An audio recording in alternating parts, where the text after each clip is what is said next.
पापा, क्या है ये? आपने सारी प्रॉपर्टी बेच दी? हाँ बेटा, मैंने अपनी सारी प्रॉपर्टी बेच दी। अरे क्या हुआ, क्यों चिल्ला रहे हो तुम दोनों? अरे देखो ना, पापा ने ना ये सारी प्रॉपर्टी बेच दी और यहाँ तक कि ये घर भी बेच दिया। क्या प्रॉपर्टी बेच दी? पर प्रॉपर्टी तो तुम्हारे नाम पे थी ना? हाँ, मेरे नाम पर ही थी, पर मैंने सोचा पापा तो घर पे ही रहते हैं तो इनके नाम कर देता हूँ, और इनके नाम कर दूंगा तो कोई टेंशन भी नहीं होगी। पर मुझे क्या पता था कि ये सारी प्रॉपर्टी बेच देंगे। पापा, आपने एक बार भी नहीं सोचा कि हम दोनों का क्या होगा? हाँ, मुझे पैसे की जरूरत थी तो मैंने अपनी सारी प्रॉपर्टी बेच दी, और उन पैसों से ना मैंने अपने गांव में एक प्रॉपर्टी ली है जहां हम लोग साथ में रह सकते हैं। तुम लोग को रहना हो तुम भी रहो। अरे पापा, आप सठिया गए हो क्या? एक बात बताओ, नौकरी मैं शहर में करता हूँ, मैं क्या गाँव में जाके डेली अप डाउन करूंगा क्या? हाँ पापा जी, राहुल बिल्कुल सही बोल रहे हैं। और हम कैसे जाके गांव में रह सकते हैं? आपको तो पता है ना कि राहुल की जॉब शहर में है, और मैं गांव में कैसे सरवाइव करूंगी? मेरे से नहीं रहा जाएगा। और एक बात बताइए, आपने इतना बड़ा डिसीजन लिया, आपने एक बार भी हमसे पूछना जरूरी नहीं समझा? देख बेटा, शहर में रखा ही क्या है, गांव में देखो, शुद्ध वातावरण, शुद्ध हवा, खान पान अच्छा, अच्छे लोग, अच्छे संस्कार। और यहाँ देखो, प्रदूषण ही प्रदूषण, शोर, भीड़ भाड़। और इसीलिए मैंने सोचा हम सब गांव में ही चलेंगे और वहीं साथ रहेंगे। मेरी बात सुनो पापा, गाँव तो मैं जाने से रहा, पर एक बात बताओ, ये क्या करेगी गाँव में जाके, कैसे रहेगी ये? देख बेटा, प्रॉपर्टी तो मैंने सारी बेच दी और सारा पैसा है मेरे पास, और मैंने ये फैसला लिया है कि मैं गांव में जाके रहूंगा। तो तुम लोग को साथ चलना है तो साथ चलो, नहीं तो तुम लोग अपना देख लो क्या करना है। कोई बात नहीं पापा, आपने सारी प्रॉपर्टी बेच दी ना, और जो भी पैसा था अपने पास रख लिया, रख लो। पर मैं गाँव में बिल्कुल भी नहीं जाने वाला। मैं एक काम करता हूँ, मैं ये घर छोड़ के ही चले जाता हूँ। मैं और मेरी बीवी ना कहीं भी रह लेंगे, रेलवे स्टेशन पे रह लेंगे, रेलवे स्टेशन पे नहीं तो झुग्गी में रह लेंगे हम दोनों। चलो तुम मेरे साथ। एक मिनट, मुझे नहीं जाना तुम्हारे साथ कहीं। अरे ये क्या बोल रही हो तुम? अरे हम पति पत्नी है, जहाँ भी रहेंगे साथ में रहेंगे। तुम मुझ पर थोड़ा तो भरोसा कर लो, मैं सब ठीक कर दूंगा, कहीं ना कहीं देख लूंगा रहने का जुगाड़। तुम चलो। देखो, मैंने तुमसे शादी ना तुम्हारे साथ रेलवे स्टेशन पे या झुग्गी झोपड़ी में रहने के लिए नहीं की है। शायद तुम कैसी बातें कर रही हो, पागल हो गई हो क्या?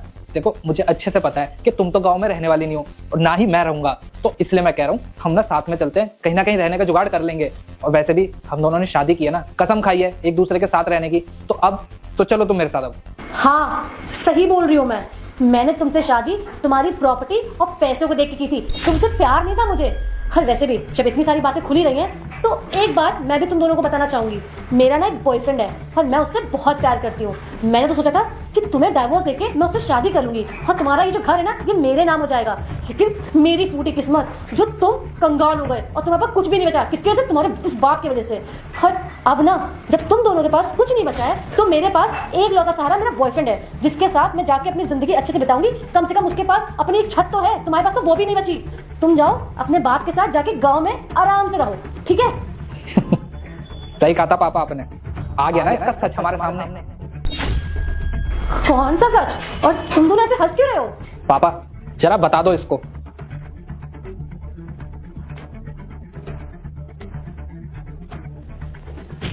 दरअसल ये प्रॉपर्टी ना अभी भी मेरे नाम पर है।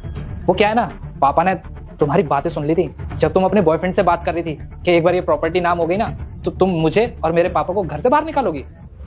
अरे बीबी, तुम इतनी टेंशन ले क्यों रहे हो? मैंने बोला ना कि बहुत जल्दी मैं मेरे पति को डाइवोर्स दे दूंगी और उसका ये घर और उसकी प्रॉपर्टी सारी हड़प दूंगी। फिर ना इसके बाप को और इसको दोनों को लात मार के घर से बाहर निकालूंगी। फिर तुम और मैं शादी करके इस घर पे राज करेंगे, राज। हाँ बेटा, मैंने तेरे को तेरे बॉयफ्रेंड के साथ बात करते सुन लिया था, और तभी मैंने डिसाइड कर लिया था कि ये बात मैं राहुल को ज़रूर बताऊंगा। और उसी टाइम पे हम लोगों ने ये प्लानिंग की कि राहुल के सामने तेरी सच्चाई आए।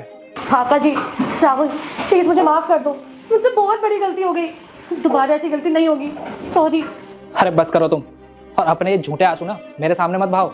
और मुझे अच्छे से पता है कि तुम मुझसे कोई प्यार नहीं करती हो, तुम बस मेरे साथ ना मेरी इस प्रॉपर्टी की वजह से थी। और देखो, अब तुम आजाद हो, तुम रहो अपने बॉयफ्रेंड के पास, जिसके पास बहुत सारा पैसा है और एक घर भी है, तो तुम आराम से उसके पास रह सकती हो। अब मैं तुमसे लूंगा डाइवोर्स, और डाइवोर्स के पेपर ना तुम्हारे घर भिजवा दूंगा, समझी? जाओ अब यहाँ से। नहीं राहुल, प्लीज ऐसा मत करो, मेरी बात तो सुनो। देखो, माफी की उम्मीद ना तो तुम मुझसे ना ही रखो तो ही अच्छा है, क्योंकि मैं तुम्हें माफ करने वाला नहीं हूँ। क्योंकि जो तुमने गलती करी है ना, वो गलती नहीं, गुनाह है, गुनाह। अब तुम ना चुपचाप यहाँ से चली जाओ, इससे पहले कि मैं तुम्हारे ऊपर हाथ उठा दूं। निकल जाओ यहाँ से।